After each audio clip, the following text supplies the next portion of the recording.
Hey everybody, welcome to today's episode of the Top Cut Yu-Gi-Oh podcast. My name is Sunny. I'm here with my co-host Giant Skyhawk, That's me. I'm a large avian individual. and of course our wonderful esteemed guest, Mr. GGYGO. How are you doing today, Gary? How's it going, everyone? Just here to talk about some cool band listings and what have you. This format's going to be very interesting. It's definitely going to be very similar to last Nats, but I think there's going to be a little bit more spice that we have to mess around with. So hopefully it's a good time. We'll talk about that and see where it goes. All right, so right before we talk about back-to-back Sword Soul Nats wins, let's go ahead and thank all of our wonderful spots. Okay, all So right. of course, yeah, of course, a huge thank you to Steelfox Games and ETB Games. Those are my two locals that I go to regularly. If you're interested in either of those, be sure to check them out in the description down below. Of course, and if you want to check out our wonderful sponsor, Gem Accessories, be sure to check them out. And of course, if you're buying any Dragon Shield products, be sure to check out our affiliate link in the description down below before you do that. So with that said, let's talk about YCS Philly. So this was something that we meant to talk about last episode, and then we ran out of time because we spent too much time griping about the ban We list. spent 10 minutes talking about Lightning Storm. Probably pretty close. We were pretty mystified by that. So, but now that we have the ban list results, we can talk about the YCS that just happened under the last ban list that is no longer relevant. So, Gary, you were there. As a reporter on the ground, how'd you feel about it? What happened? How did the event hall react to the ban list dropping in the middle of the second round? So it was definitely interesting because you kind of just heard one person go ban list. And it was funny because when that happened, when I heard the first like freak out was when I was actually looking at my phone. I refreshed it and it said 0 seconds. And I was standing next to DB Grinder and I was like, video now. And we're just like, we got to do this. Like, oh my God, like we don't know when the next round's coming up, but we got to record. And it was hilarious because you started hearing it like throughout everyone because you heard ban list, ban list, ban list, and like it just gets louder, and then all of a sudden like you just hear like a roar inside, and you're like, wow, like because we all thought it was fake. Because I looked down at my phone real fast and I saw like Diabolosis, and I was like, it's probably real, and I was like, this is probably fine. And then UK updated, and I was like, "Oh, it's definitely real." And I was like, "Oh, we got to record now." And so it was crazy. But YCS Philly, it was a really cool time. Lots of branded. That's not something that I exactly expected to see. I thought we were gonna see like a lot of super heavy. I didn't play against a single Kashtira. Like that was kind of nuts. And there was so many different decks that I was prepared for, and I would probably only expect to play against two, maybe three on a high end of branded, like one later on in the day. But I played against like four, and that was a lot. But overall, the event was a super fun one. That feels like my last couple of regionals that I went to. Sorry, Skyhawk, I cut you off, but You go? I'm good. it feels like the last couple of regionals that I went to where it's like I think I've played against Cash maybe once in like a dozen rounds of regionals, just because feels like people are kind of moving off the deck onto things that are either the new hotness or they're just tired of branded for whatever reason, or not branded, it's Cash Tira. They're just tired of the deck for whatever reason. It's so brain dead. So, uh, I mean, I don't know. I'm happy to see people moving off Kashtira before the ban list, and hopefully even more so now that the ban list has come through. I was gonna say, my first reaction would be to think it was fake. I can imagine, like, literally, all it would take Yeah. is one person to be like, the ban list is up, and everyone would go, ah! But I also gotta say, the video of you and DB Grinder reacting outside of the event with, like, the buses running by in the background, very funny. That's so good. Yeah, That's it was amazing. just the most impromptu video I've ever done, and honestly, I would do it again. It was super fun.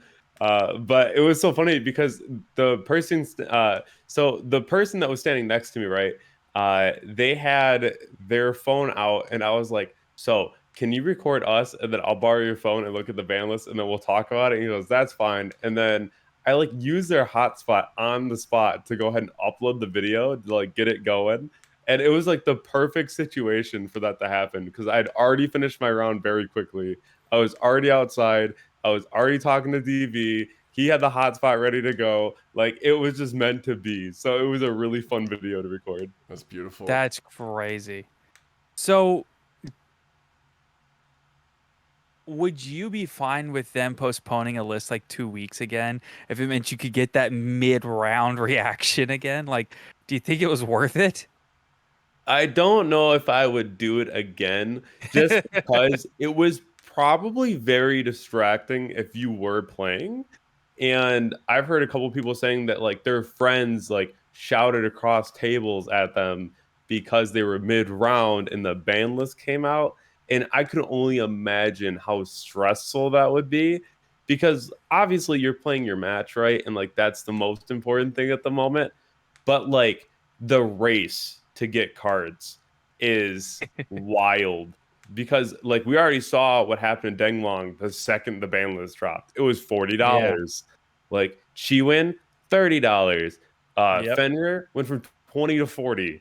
And it's like if Oh, it you makes me weren't so mad. Wish I'd around gotten mine. and you could like pull up TCG player to buy cards, you were so far behind. Or if you weren't able to like run to a vendor, like they sold out and they actually put signs on their tables saying no Denglongs. Yep. And I that's saw so the crazy. pictures of that on I Twitter. did. I saw that. That's amazing. Yeah, so it definitely was probably very stressful for anyone who couldn't be up and freely available to go pick up cards. So I could definitely understand why I even in my opinion, I probably just would not do that again. But as a one-off in the biggest event that we've probably had in like a very long time, if not the biggest, definitely a really fun one, right? Like it was unique. So Yeah. I don't know. I It would don't know have if been I'll funny do it if they again. could have But done it's it. cool. It would have been funny if they could have done it at the 250th. Ooh, I don't know about Yeah, that. I That would have mean, been, I that would have been all maybe timer. this it was cool. it It was seems cool. very much like a good job. Don't do that again, please. Please don't do this. Yeah. I don't know. You mentioned like people getting off Kashtira, but I mean, there were still 26 of them in Top Cut at Philly. I don't know if that's really people getting off of it. Maybe they will now, but I mean, if people get off of Kashtira to go play a worse deck, it just makes it for the remaining Kashtira players. It makes it all the easier for them to top, right? maybe. What was the actual like rep breakdown for the full event? I have to pull up the Konami blog. I don't know. Let me pull it up. You had it Yeah. sent to me in DMs. Let's see. It's crazy that you ran into so much branded too, because I think only 5 of them made top 64. It was like 4, and then there was the branded lab build. There was a tournament in top 16 too. 26 Kashtira, six- 12 super heavy, Yeah. 5 labyrinth, 1 branded labyrinth, 4 branded Despia, 4 Pearly, 2 Punk Gold Pride, 2 Eldritch, 2 Fluunderies, 1 Tier Limits. That one went all the way to top 16. No, the Dinomorphia went to top 16. It did. Oh, Tier Limits did too. Yo, I actually saw Yeah. a Dinomorphia deck that was playing Mathmech cards. That was wild. Yeah, so I've Mathmech actually... Sprite on Avalon Rika and Runic. Sorry. So the Mathmech thing, I think people, even with Circ at 1, it's kind of a shame because I've been telling people that Mathmech Circular is Fusion Destiny, is what it is. Like, it's Fusion if you can make a rank 4, it's Fusion Destiny, but it's for IP Superfac instead of DPE and like the Celestial draws, right? But with Circ at 1, I think I see people mess around with it. Like the super heavy players are like, what if we play like super factorial Nabla circular diameter? We make a rank 4. Our rank 4 is Alum Bertian, and then we just get like the full line. I could definitely see people do that. So the Dinomorphia player, I have a bit of context about this. It's funny because his name is also Isaac. He's like 16. He showed up in the Dinomorphia Discord afterwards to like answer some questions. Turns out this is his first event that isn't a locals. And it's an unbelievably budget list. Like he's not playing pros. He mentioned he wasn't playing imperm because it was too pricey. It's like it's such a it's wild. And like the tier limits list top 16 and like a room full of Kashtira players playing shifter. That dude's wild. That's such a I think it's crazy that the deck can still do that even with like 20 That dude's cards lost on in the the ban list. sauce. Yeah.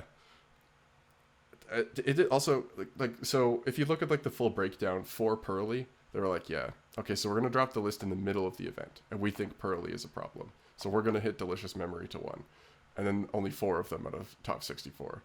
It's like, The craziest part about the Pearly and Top 64 to me is that this was a deck that was going to be heralded as like one of the best decks post Syac, right? It, it's just kind of crazy to me to see how low the representation is on that deck, but I have also heard that the deck has an extremely high skill ceiling. So, you know, maybe it's the Yeah, difficulty of the deck. but like, so we saw a bunch of nationals already, right? And like, Yeah, that's true. Yeah. Pearly hasn't really been super popular. I thought that it was going to be really popular at our event, but like, there's a part of me that was like, I still don't really respect this deck. Like, I don't really think that's gonna be that crazy. And when I sat down round one, I played against Pearly. I won 2-0.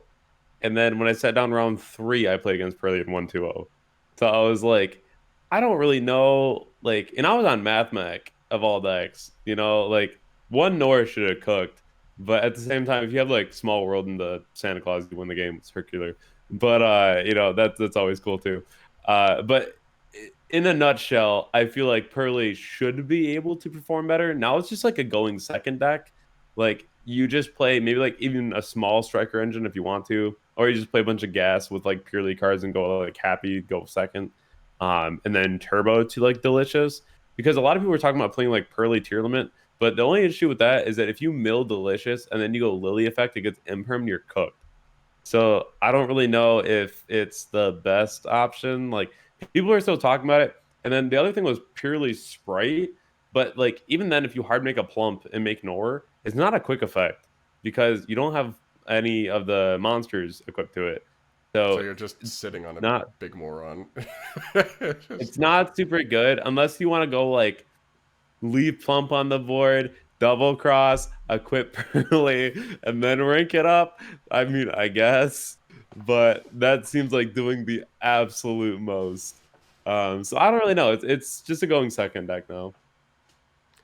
That's true. So now that we do have this list, you have the most prominent deck in the meta with Kashtira being, I'm not going to quite say addressed on the ban list, but um, there's some cards there.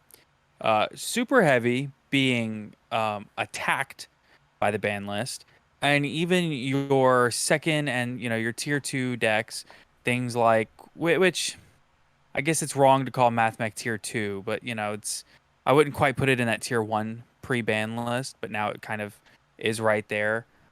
But you have your other decks that were prominent decks in the meta, things like MathMech, with Circular going to 1 getting hit. You have Pearly, like we mentioned, with Delicious Memory getting hit.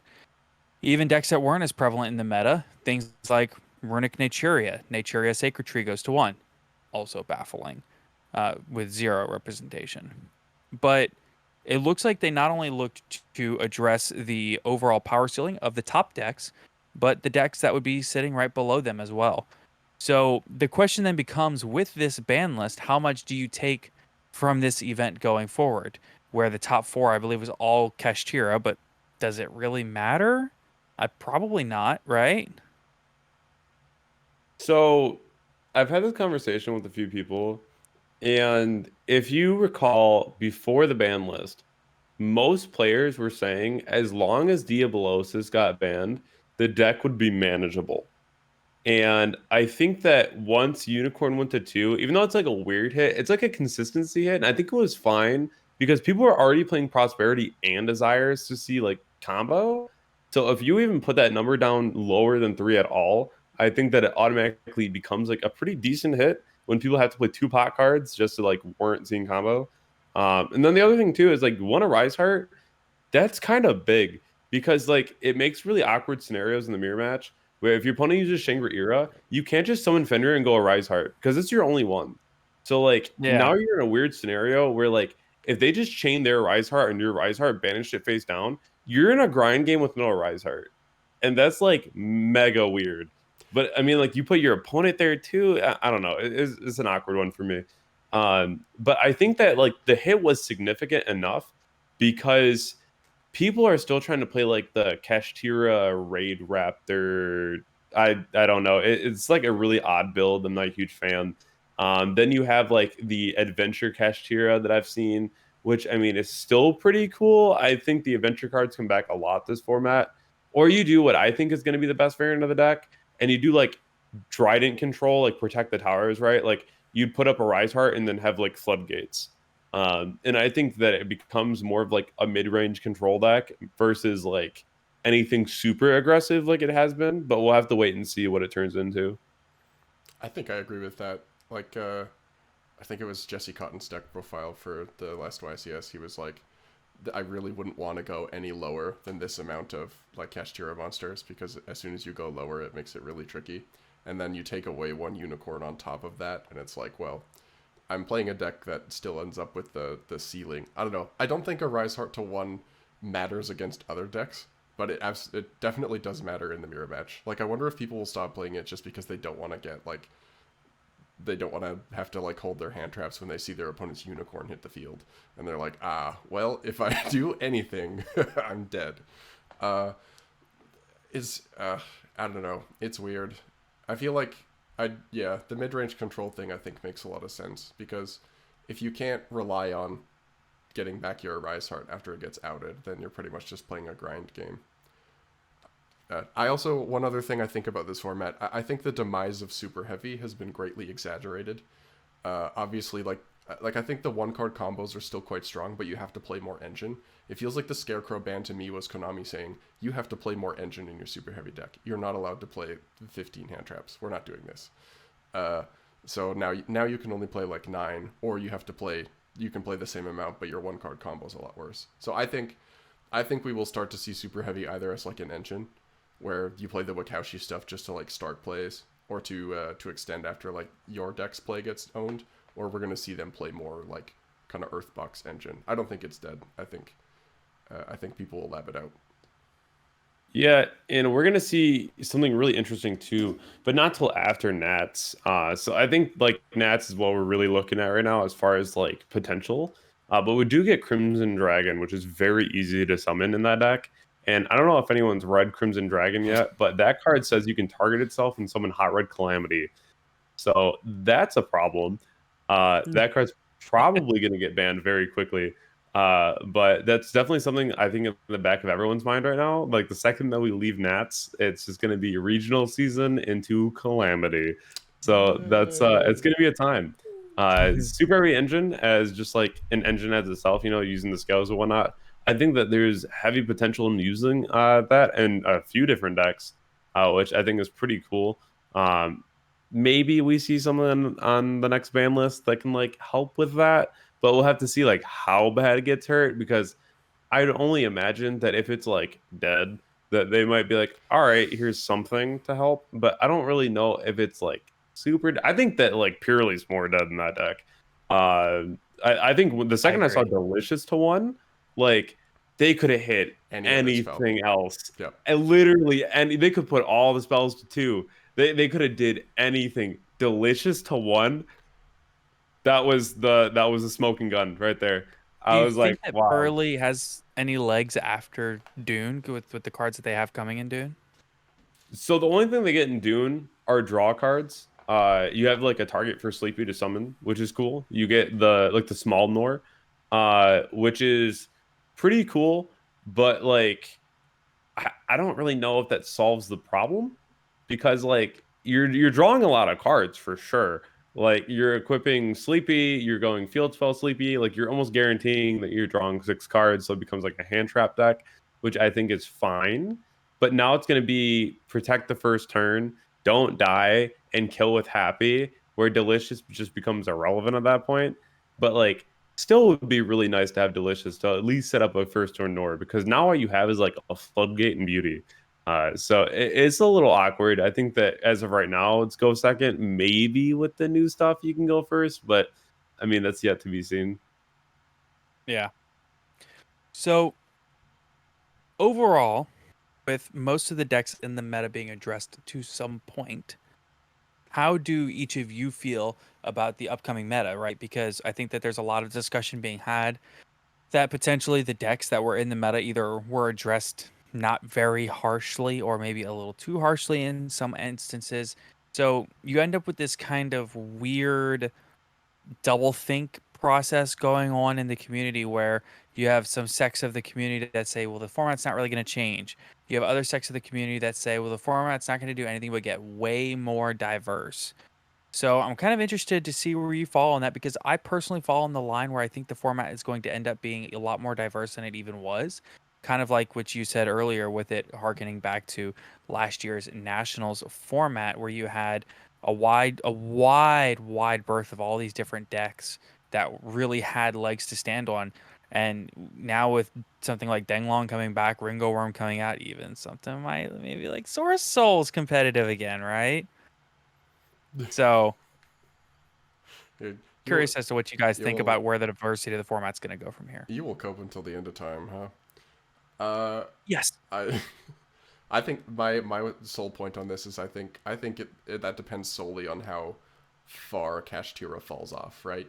Because I think a Rise Heart's existence locked a whole bunch of decks out of the format that probably had a lot of potential. But when the format is centralized around that singular card, it makes it difficult to move outside of that. So I think if Kashtira falls off to the point where you're not seeing a Rise Heart like 4 rounds out of a 10 round event, like if you go below that maybe, then I think the format gets really wide. But I don't know. I think it depends on how much of that sticks around. I think with the format, I talked about this with a friend, and we were kind of bouncing ideas back and forth, and we're like, is there a best deck? Is there a particular deck that does anything that's more degenerate than the next? And there's a lot of things you got to kind of consider. I think we're going back into a format where we use like 6 to 8 hand traps at most. Um, if you want to use more, then like sure, but you're risking not using like non-engine, which is really important. And I think this is a format for non-engine, not like board breakers or hand traps, but like tactics, like those types of cards. In my opinion, if we had to pick a best deck, like if you told me like you need to pick one, it's probably Live Twin Runic Sprite. I think that deck is still super consistent in what it does. The end boards it puts up, they're not necessarily degenerate, but like they're also kind of hard to break on card advantage. So I think that deck has a lot of legs to stand on as far as being competitive into the new format. It already has a lot of different, I think even like regional wins and tops, and I think like YCS tops as well. So I definitely think that could be like the best deck moving forward. In my top 5, I do include Sword Soul. So I mean, I don't think that you're like mega coping on that. I think the deck's fine.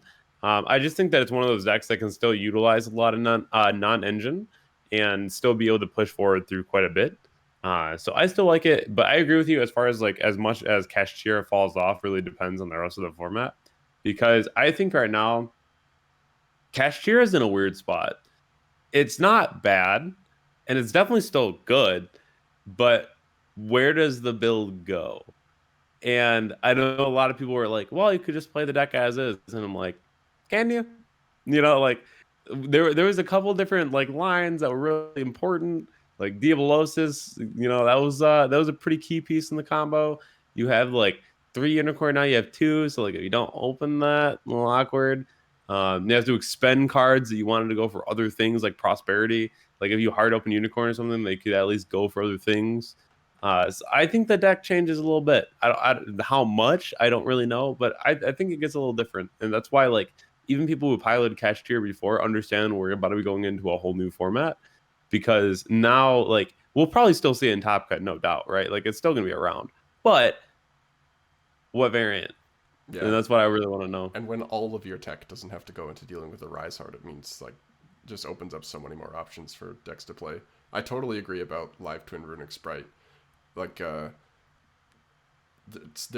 board is so sticky, it doesn't do anything crazy, but like the fact that you can go like have both of the Live Twin monsters, have one of them summon one of them back to get either the draw or the pop, the carrot or the red tribute that off, and then you can use the other one to summon it back. It's so hard to like pick apart the monsters with a lot of decks to break the board. So I totally agree. It's like super sticky and it has a lot of good matchups. Yeah. And I think something else that isn't really being discussed is also Melfi Sprite is still basically at full power. You had The Sprite starter starter go to to 2. 2. Yeah. For all intents and purposes, starter to 2 doesn't really affect anything in a deck that has as many ways to get to starter as the deck does. So, with that said, do you think that overall Sprite variants end up being the best deck? And if so, does that lead to a rise in maybe a change rather in deck building philosophy, right?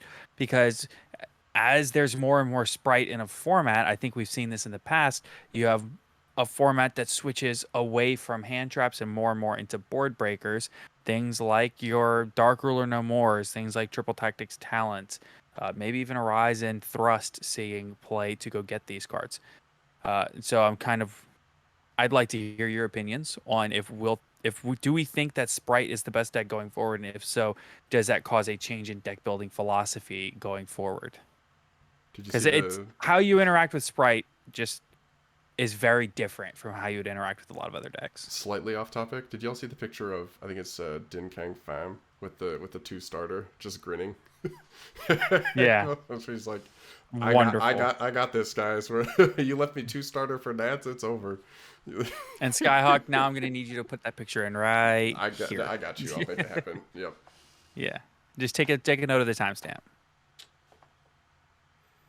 Yeah. So how do we feel about Sprite? Yeah, so Sprite is definitely an interesting deck. It has so many different ways that it can play. Has the Beaver engine too, if you want to do that. I think those cards are crazy. Like the Adventure Sprite with those is always really good. I think overall, if we start seeing a lot of Sprite, we're going to see a lot of Dark Ruler, just because that card definitely deals with quite a bit. So maybe we start seeing a heavier side in cards like Judgment, just to make sure that is around. But that also means that we probably see a lot of Anti-Spell, which is not the card that I'd necessarily love to see. You know, striker player at heart, so it's a little unfortunate. Love me some spell cards.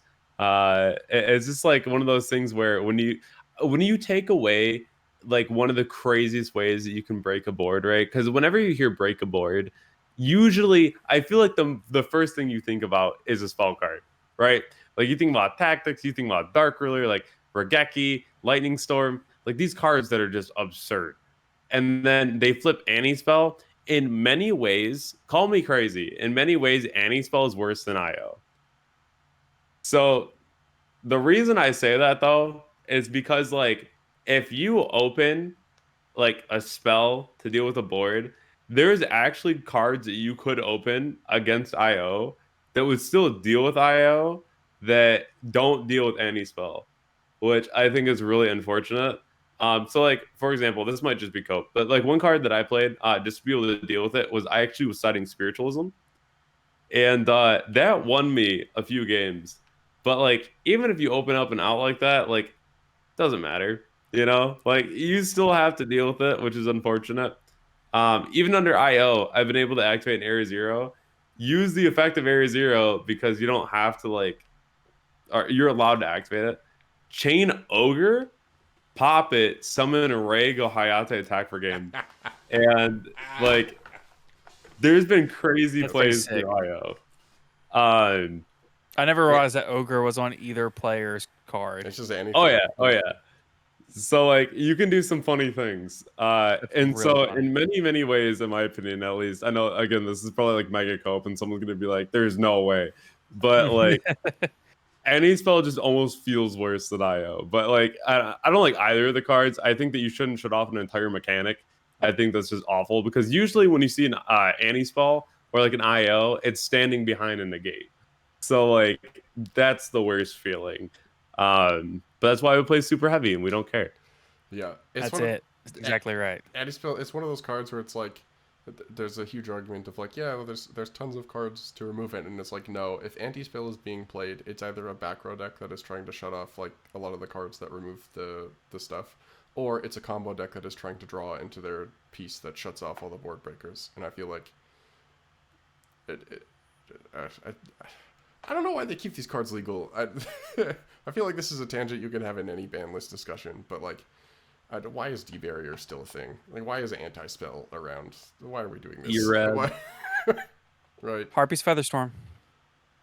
Yeah. We all have our normal trap card that is a lingering floodgate that we would like to see banned that we can't do anything about because Reboot's banned. They got a pointer. I will say I do hope that like the appointer ban is clearly a philosophy change thing for Konami, I think.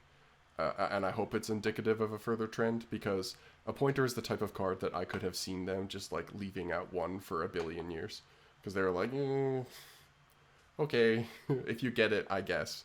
But I'm hoping that the existence of something like Thrust means that they might start to be like, actually, maybe you shouldn't be getting these cards off of that, or maybe maybe we should actually be banning these cards instead of keeping them limited or semi-limiting them. Was a pointer a normal trap? It was a normal trap.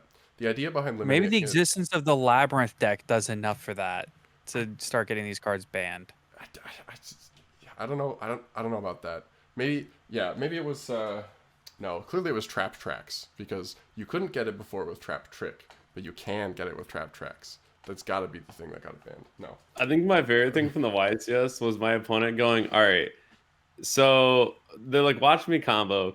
And to play around Droll, I go, summon Circular, dump Sigma, normal diameter, bring back Sigma, overlay Alimbertion, Chainlink 1, Chainlink 2. Yeah. And so, like, it doesn't matter if you get Drolled. Mm-hmm. And my opponent goes, Ash Imperm. And I'm like, okay, anyways, Thrust set super factorial. Yep.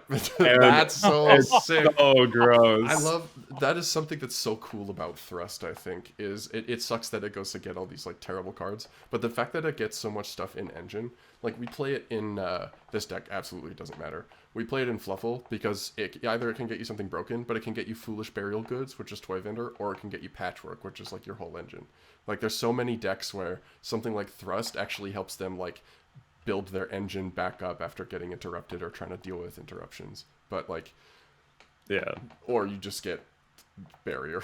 Right? It's like, see, that's the only type of deck that I think Thrust is even that good in, because like people are talking about playing it in Striker, and honestly I agree, right? Like you should play it in Striker because like engage. Yes. But like there's so many scenarios where like Talents is just better. Mm-hmm. Yeah. And I'm not super sold on the card in Striker as much as people want it to be sold. Like I really like Talent as a card, just because like if you get hand trapped and there's nothing on your opponent's board, because like sometimes like, there's things you got to deal with first before you even go for that. Mm-hmm. And like Tactics is just such a good card. Like I don't know, I just like that card so much instead. But like Thrust in Math Mech setting super factorial, that felt like the most broken thing I've ever done. Yeah. Like it was so good. Here, let me. So it does bring me to my next point after Skyhawk. Skyhawk, you didn't finish. All I had to say was I love the concept. Thrust is like, in so many decks I feel like you're siding it for exactly that reason, where it's like if there's nothing on the board it sucks. But having that like random engine piece flow out that you can go at, like a lot of Flu players are playing it because they can set Dreaming Town if they get hand trapped, right? And then if they have another body in hand, they just do their turn on their opponent's turn.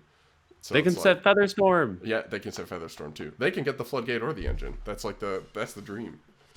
Me thinking about playing it in Tri Brigade now to set Revolt. Things you can do in 2023. That's it. Catch me getting survival. So it does bring me to my next question though, which is, with some ban list losers that we had, like Pearly and Super Heavy and Cashier, we also have some pretty big ban list winners. So I think the first and most obvious one is, of course, Gary. This is all you. You're strikers, baby. I remember I was at YCS Niagara. You said it's fine. Engage to 1 is cool. Engage to 2 would be really cool. But the thing that would just make the deck a completely playable deck, like bring it completely back, is multi-roll to 3. You know, I remember you saying that would be like the biggest thing for the deck. What's funny about multi-roll is it's single-handedly one of the craziest bricks in the deck, but also one of the most like insane make you do something card in the deck, right? So multi-roll gives me my favorite interaction in the entire game of Yu-Gi-Oh! And that is activate multi-roll, set talents. And you go multi-roll, target talents. And either they negate multi-roll and you flip talents, or you send talents because you never needed talents. You know, it's so funny. And I've had it happen so many times, and it's won me like countless games. where you open those exact 2 cards and you know that you're winning because like no matter what happens, it's a crazy outcome. And I love that. But so Striker in general, with 3 multi-role, you're probably only ever playing 2, but having multiple is very nice because the whole thing is if multi-role ever got banned, Striker is nearly unplayable because you need the grind game. Like that's what Striker lives for, is card advantage. And if it's ever gone, it sucks. So playing Desires, you're always just like, yeah, it's fine. Like we banish engage, it's cool. If we banish roll, it's gonna be awkward. So like now having more roll, definitely very impactful because at that point we can go ahead and just banish things. We don't have to really care as much. But like having 2 engage, I've already had games so far that I've activated engage, got negated, area zeroed into my second engage and won the game. So, it's pretty cool. I'm a huge fan. I think Striker needs something else where if anyone checks out my community tab, I'm already posting different like copium builds, just things that I'm trying because I really want to make something really cool.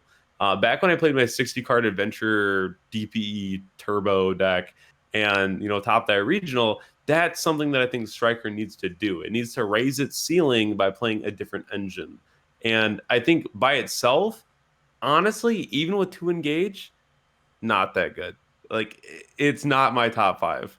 But if you are able to mix it with something else and be able to apply that pressure to your opponent, where they tell you, like, listen, I don't even know what to side against you. Like that's showing that you have the ability to play some back row and some control, but also play a bit aggressive into your opponent's board. Like all you need is Ray and linkage, and you can go for an OTK, AK. But like having something else, I think is really going to elevate the deck. But we'll have to wait and see. I'm really waiting on as I think it's Azalea. This is a new one, and then Yes. Camellia. Both those cards are very good. Azalea is really cool just as a generic spot removal. Camilla is actually very good. People were talking about that card being bad. That card's actually very good. That's You're what I in a was lot saying. of I think the card's situations- broken. Yeah, you're in a lot of situations where you like nib your opponent, normal a hand trap, you're in the engine. Like that's Nibiru was awful in this deck for a long time because if you couldn't clear it, like you lost the game. But now you go normal hand trap, engine, and then you go effect, dump. Like you're back in the game immediately. And I think that card's so nuts. Me and Skyhawk were talking about that when the card was When it came announced. out. Yep. My first thought was Runic Striker, because you can use the runic spells to get into a Hugin, and then you're one summon away from it going into your striker engine, right? And at that point, you're also fueling your spell cards in the graveyard, and it feels like it would flow pretty seamlessly together.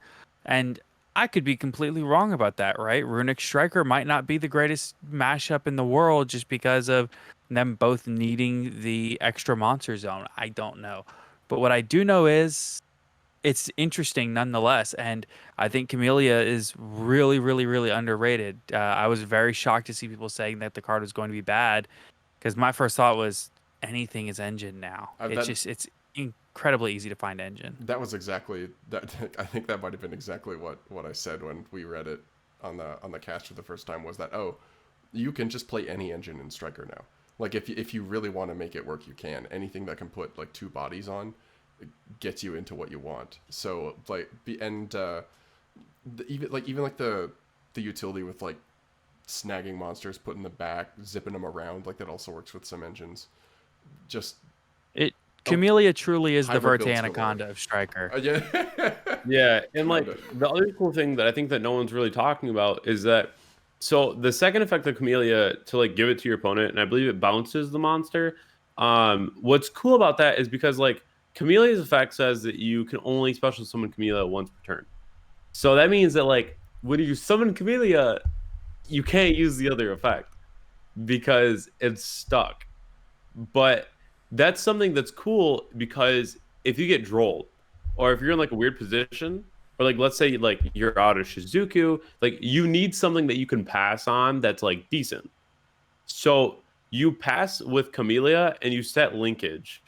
And what's cool about that is that when your opponent normals or they commit to the board, you can linkage the Camellia away, summon something else, Camellia will trigger, give it to your opponent, bounce their monster. So it makes linkage actually like interruption, which is really cool. I didn't even think about that. Yeah. That's sick. That's really sick. So when are the new striker cards coming out? Monstrous Revenge. I don't think we get Camellia yet because I think it's a jump promo. I could be wrong. But I know that it's probably gonna end up being later. If it comes out in Monstrous, like we're gaming. But like I don't know. I don't know if we're gonna get that card that soon. Come on. Perhaps they're that going card's nuts for crazy. that. Come on, TCG. Give this man what he wants. Yeah. Get it together. We gotta let him Try to cook. thought nationals out here, right? Like that'd be sick. Yeah. I think the last deck to cover here that's really a mainline deck that people are actually thinking about playing would be Runic. Now, a lot of people were expecting Fountain to go to 1. It only went to 2, which I feel like makes it less viable as a stall burn strat. Yeah. And more viable as an actual, as a supplementary engine. Oh no, we can't play the stun version anymore. Boo hoo. Anyway. Right. Oh no, let me pull up these other 50 deck lists. Crazy. Yeah. Let me pull up any of the actual good Runic lists. Mm-hmm.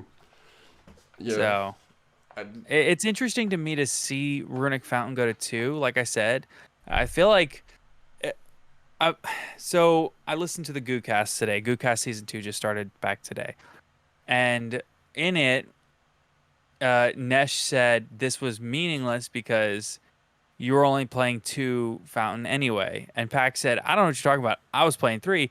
And Nesh said, well, thank goodness they semi-limited it so they could fix your lists. Right? They deck doctored you. It's just a lot of people said the same thing about Desires going to 2. They deck doctored you, That was the... I mean, So, 2 Desires is kind of cool. Yeah, like that's the... It's one of those weird... I still say 2 Desires is fine. I want a 3rd because I have 3 collectors, but 2 is fine, honestly. Okay. Well, I only played 2 Desires in Striker. I don't know. Optimal. Yeah. I don't know. I think they're like the other stuff. Labyrinth, I think, is kind of in a weird position. Like the furniture build, for example, the gamma limit I think helps them a lot because even though they were all playing gamma, like gamma on the furniture pieces can put you super far behind. So having that gone is really huge. But the format lab was also kind of a response to cash, so I don't know how well that starts doing now. Runic seems to me like in a wide format, Runic seems like a pretty good move because being able the engine itself is pretty good at going second into a lot of decks. Like you've got a wide array of answers for stuff.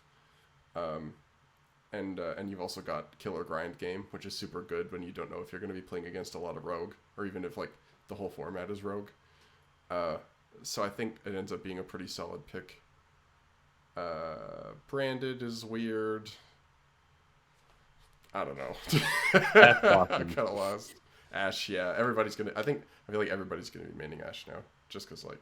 How do we feel about Branded as a strategy with all the new support they've gotten, everything else getting hit? Yes, I understand that the expulsion lock is gone, but they still have ways that they can do things that are unfair, right? So, I got a lot of comments in my last video because I said the Branded Fusion should have been at 1-2. But I feel like it's kind of like what happened to Dragon Link, right? Like, Dragon Link got hit, I think, because it was around for too long. Because, like, at the time that it got hit, Dragon wasn't really doing anything that was degenerate. Like, it wasn't, like, Which crazy. time that it got hit? Yeah, right. It got hit like 6 times, and that's not an exaggeration. We're talking LP ban, we're talking Chaos Dragon limits, we're talking Eclipse. I mean, like, where are we going? they banned LP, right? And then the deck was still just like, what's up? You know, like, it's funny to me. It really is. But I think that Branded just needs a hit finally. That's just like, stop playing this deck, you know, just like. The issues are still releasing support for it, though. Yeah, but like, it's supposed to be the end of the lore, and then we're getting ulti Branded Fusion, so I'm hoping after this format it just gets hit again. Like, I don't know. That deck's really annoying to play against. And it's one of those things, too, where, like, they still have Sanctifier, they still have other ways that they can combo, and, like, a lot of people were like, well, it doesn't matter if you get Ash, you can still do, like, 100 other things, but, like, even if you can do, like, 100 other things, I'm personally just very tired of the deck. Like, I would rather just move into, like, a new meta.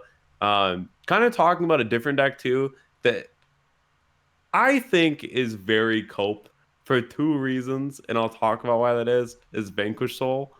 Um, Okay, I'm that down to just talk about got this. released, and so they didn't make the Link one of Vanquish Soul. They didn't make Stake Your Soul searchable. And I find that to be a huge problem because the deck already has a slew of consistency issues. And now that like you can't go mad love into Stake Your Soul to at least like start comboing, because now all you have is like a non-targeting Book of Moon, which is like cool. Or you have like the Reborn. But like I was testing it on stream and like we were trying to make it work. I was putting like a small math mech engine so you could like draw more than like just Borger, which is like a great Right. card, but like just to keep the hand advantage. But we don't even have a good Earth to reveal in the TCG. People were like, well, you can play like Bell and whatnot, but like it's not maxi. And I think that's a huge issue as well because like if you can't start your turn off or if you fall behind in card advantage, I feel like that's a deck that's gonna have a really hard time playing the game. And that is something, like, especially with like the boss monster, you need to reveal 3. So like, I really hope that you can get hand advantage online quick. Because if you can't, it's gonna be a weird or like a weird grind game. And Oh, I let me mean, like, ask you this. it can do a lot, but not a lot at the same time. Let me ask you this. Do you think the total cost of the engine will be over or under $300? Shut up. Over. Over? It has so many ultra rares on it. Mhm. I'm gonna look it up This actually is, where it's this at is right what now. I was saying. This is what I was saying. So we had the whole debate when we talked about the rarity of this set. I said it doesn't matter that there's 7 ultras. It does not matter because realistically only 3 of them will actually be worth anything. And at the end of the day, the deck's not that good. At least not on release. So I said it will be under $300 after pre-sales, like 6 weeks after release. I said under $300. It's the type of deck where it just takes like it takes one result, right? For the whole thing to Yeah. just skyrocket. Especially or it just takes like the reveal of one piece of support to go absolutely nuts. Like we have I guess we're rehashing this, huh?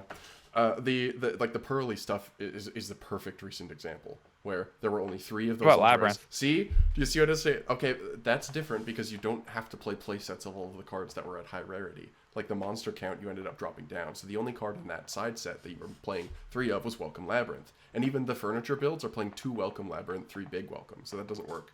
The Pearly stuff was like criminally inexpensive until the stuff got revealed, and then it got like astronomically ridiculous, and that to like the point where they were hovering between like $30 or $40 for the ultras. So that you're looking at a ticking time bomb of an entire deck core that is like more than twice the size of those Pearly cards. So But the issue is, look at all of in those sets, right? If you look at there are other ultra rares that aren't worth anything. There's always going to be ultra rares that aren't worth anything. yeah, and that's All gonna right. be the nouvelles. Sonny, I'm gonna say 3 words, all right? And you're gonna be on the same boat as us, all right? I won't be, but okay. Martha, Circular, Guru. All right? They can and they will. They can and they will. So, like, all it takes is one of those, and that deck goes through the roof. Like, Pearly and CRs is already over $1,000, like, at one point. Like, that's insane. I'm talking min rarity, okay? But, like, Vanquish Soul, people have been picking that deck up. You're Like, talking people about a love deck that with the deck. same So, ceiling I think that as deck goes through the Rescue roof, too. Ace. Mid-range decks tend to be a very popular play style, and that's what Vanquish Soul is, right? Like Yeah. people love to play that style of game because it feels a lot more like playing the game than some other Deck strategies might. is Even if it's not cope good, until people are it gonna gets build it. Yeah. until it gets the second or third wave of support. It is cope. Listen, you got to start reading some patron names until you stop losing arguments. That deck is as good as Rescue Ace. You gotta save yourself the trouble, man. Listen, I'm all All for right. Vanquish Soul. I thought the deck was super based. I thought it was super cool. I tried it out. I'm just upset that Stake Your Soul and the Link one are not Vanquish Soul cards. That's it. But like, if they print something that makes the deck playable, I'm all game. And I know they can, and I know they probably will. So I'm here for it, you know? I'm here for it. Me when Okay. me when Spy Gal Misty. It's like it's That card would have broke Spiral. That Yes. card was so good. exactly. Like I bring that up in debate all the time when I'm talking about like situations and decks like this, and I'm like, bro, if Spygal was Spiral, it would have been broken. It would have been so good, searchable. Oh my A god! deck But that was like, already tier 0 at a separate point. Okay. So I'm just saying, like the deck was already tier 0. Like, it's crazy to think that it could have been more broken. That's what I'm trying to say here. I'm agreeing, okay? I'm agreeing with All right, you. we made it. We made it. We made Don't give me that. Don't give me that face. See that face. So we do have a poll from the Discord server. The weekly poll this week was which Xyz ranking has the best toolbox, 1 through 8, or just Zeus. So Let's do I guess personally, I would pick rank 4, and I think that in the server it was almost unanimous. Rank 8 had a few takers, but most people took rank 4. I mean, there was like, it feels like kind of a loaded question, I guess. I do think it's very funny that there's probably a good argument to just answer Zeus, because ultimately a lot of like Xyz packages just kind of become that now. But I think it's also probably rank 4. Like, I think a lot of pools have cards individually that might be stronger, but there was like an entire era of the game for like 3 or 4 years that was just solely like turbo out rank 4s, and it was like what decks were built pretty much to do that. So I think that it has the most flexible tools. It's got like all different types of removal. It's a floodgate effects like Dweller, Baguska, Castel, Silent Honorarch, tons of like generic searchers like Broadbolt, interruptions like Drident, even like niche search stuff like King of the Feral Imps, the Gallant Granite. It's got something for like everything. So it's got to be rank 4. but what's your like both of your favorite rank 4s? Wow. My favorite rank 4. Holy, what a Okay. question. I've got my answer. Some people might be like, it's got to be Logia or Dolka. No. It is number 60, Dugaras the Timeless. I love that I was card. actually thinking Dugaris, but I think I'm actually going to go Evil Swarm Exciton Knight. That's a good pick. Dugaras, like, it does everything, right? Like, especially, like, I've been able to use it in a ton of different decks. Like, the draw is, like, cool to, like, get you out of sticky situations or pitch cards. One of my favorite things in the game to do is just Pentastag UCT, double UCT to 7,000 with Dugaras, and then just attack a couple tokens. Or in Fluffle, you can go like Dugaras, Revive Penguin to use the Penguin again, the special from hand. I love the utility, I love the stupidity, and also like doubling the attack of big idiots to go for game is too much fun. So it's got to be Dugaras. So, do either of you have a favorite rank 8? I was gonna say, Gigi, you got to tell us what your favorite rank 4 is then. Number 101. That's good. Silent Anarch, that card, it did so much. Classic. Not being able to be destroyed because you just go, I'm going to detach one. Like, it was so good. That card's Maybe crazy. I pick Shockmaster here. It is amazing that used to be just like the best card in the game for like. That card was terrifying. Like that card dropped years. and you were like, oh no, how do I help And this we haven't thing? even like thought about it in years. It's crazy. What about Shockmaster? Ugh. That card can stay banned. Get out of here. Out of here. Forever. No unlock the shock. That card stays in the ban list. That card cannot ever be made legal again. Okay. Ever. Are we doing favorite rank 8 then? Is that the Yeah, I would Was that probably choose number 90 Galaxy Photon Lord because it made me a lot of money over the last week or two. You found 3 of them in your bulk. It's so Wild. It was pretty sick. If I'm not picking that, I do think Zombie Stein is very cool. But it might be Dragooblion. It's gotta be Googly Eyes Drum Dragon for me, just because of the name. That is a good one. I think anything that I say always stays very much so in the competitive realm, and it almost never leaves that. Mine probably has to be Zombie Vampire. That card is cool. Like Very That cool. card I thought you were going stays. to say Hope Harbinger, but yeah. I got that in my binder. The artwork on that is so sick, and Yeah. no 4 from each. That's just the like, maybe you got something that was better than what I got. Let's see what we can snag. And you can Yeah. like turn on charmers real quick. Like you can do so many things with that card. Like that card's crazy. So I like that card a lot. Yeah, I do think that the rank 4 pool is more diverse than the rank 8 pool, but I think the rank 8 pool is maybe more powerful, simply because of what you have to go through to put them on the board, right? You have negates with things like Zombie Stein or Photon Lord. You have OTK tools with something like Dragoobleon or the entire Galaxy deck. Um, Harbinger, Titanic, Dragon Galaxy. Like that Another powerful might have missed negate, the yeah. board. So, but I think that's going to wrap it up. If you want to vote in the Discord polls, you can always be sure to check out our Discord. There's a link in the description down below.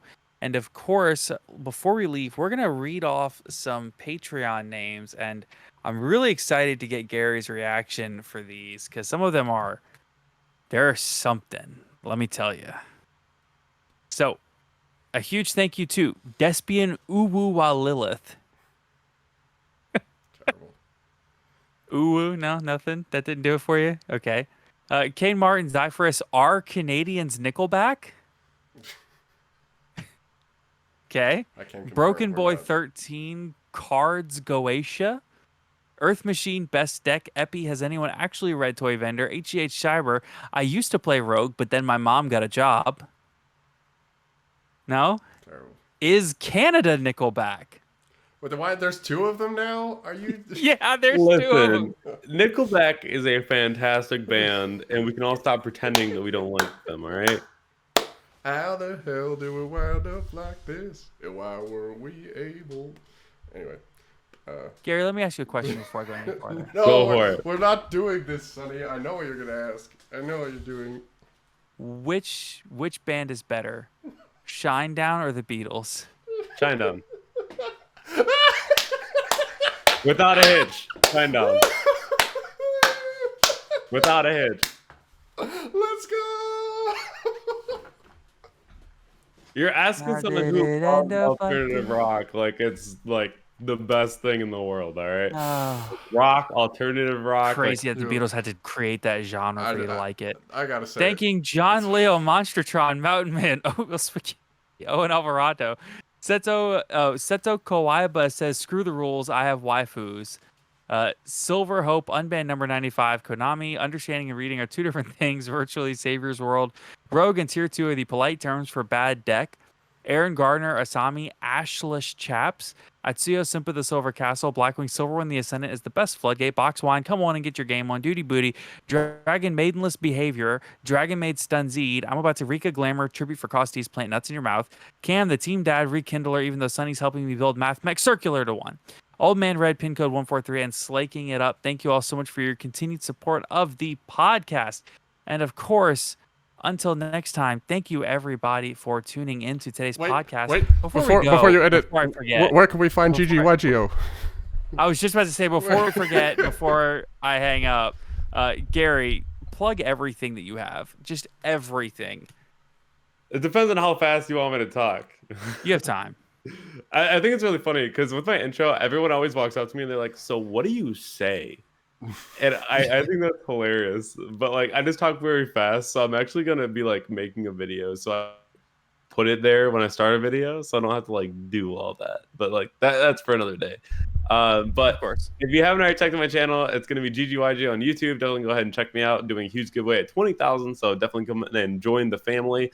GG__YGO on Twitter. Hopefully one day we can get GGYGO on Twitter. That'd be super clean. And then GG_YGO for Instagram. Hope to see you there. Also, be sure to check out, I know you're all fans of podcasts out here. Gary does do a podcast every now and then on his YouTube channel. I've been on it. Eventually, Skyhawk will be on it too. It's a scheduling conflict at the moment. But be sure to check out both Gary's channel, his podcast, which is on his YouTube channel. And of course, thank you all again so much for being here. And until next time, have a great weekend, everybody. See you later. Later.